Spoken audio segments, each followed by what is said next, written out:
Hello and welcome to today's video. Have you ever craved a complete spiritual overhaul? A guidebook to truly dismantle past mistakes and forge a better future. We're not talking about a quick apology. We're talking about the process of total self-reinvention.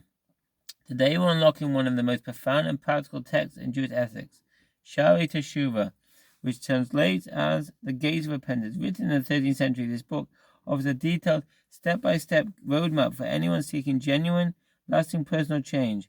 We explore the dramatic backstory of its author and then dive deep into the specific steps he laid out to achieve a full and complete return.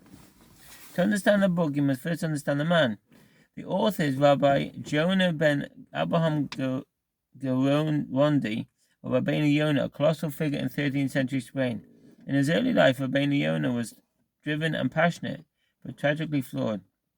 He was a leading voice in the campaign against the great philosopher Maimonides, the Rambam, which resulted in Maimonides' philosophical works being burned publicly by the Inquisition. But years earlier, a horrifying event occurred in the same place. The church authorities burned the wagon loads of the Holy Talmud. Rabbeinu Yonah saw this tragedy as a direct divine consequence for his previous campaign. He felt a profound sense of guilt, believing his actions against one set of holy books had opened a spiritual door for the destruction of others.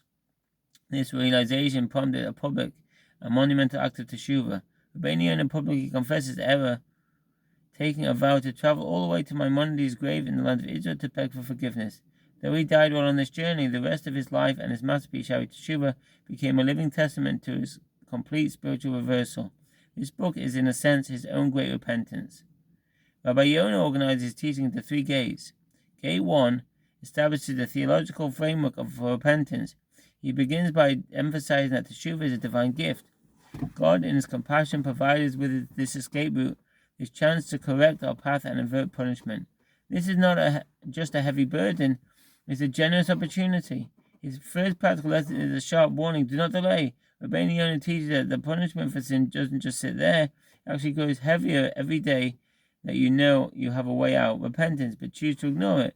Procrastination is dangerous. Ultimately, Teshuvah relies on 3 core components: sincere regret for the past, a firm resolution for the future, and actual measurable change of action in the present. Gate 2 is the core of the work, the practical blueprint. Here, Rabbeinu Yonah lists 20 distinct elements that constitute a complete and truly effective repentance. Think of it as a checklist for restructuring your soul. The steps move seamlessly between internal emotions and external actions. They include 1, deep regret, not just a passing thought, but a bitter sorrow over the mistake.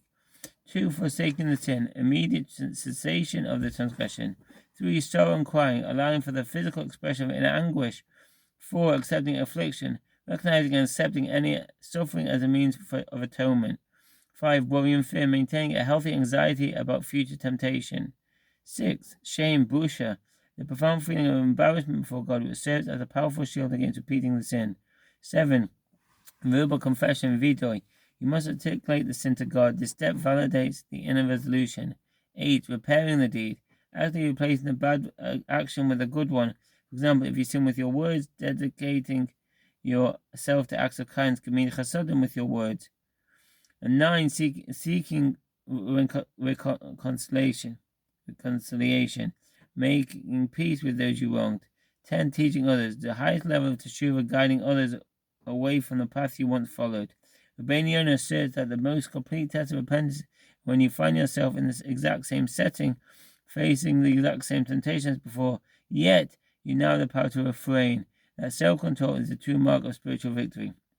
Finally, Gate 3 addresses the necessary distinction in the process of atonement. Rabbeinu Yonah makes it crystal clear that there is a huge difference between sins against God and sins against a fellow human being.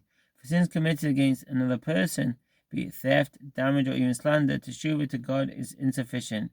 You must first actively seek the injured party's forgiveness and make full financial or physical restitution.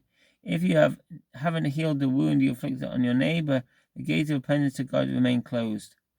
The ultimate message, however, is one of hope. Rabbeinu Yonah concludes by emphasizing God's boundless willingness to accept the penitent. Even if one cannot perfectly fulfill all 20 steps, any sincere effort to return is accepted. Divine hands are always extended, awaiting our return. Sharei Teshuvah is much more than a historical text. It's a manual for human decency and spiritual excellence.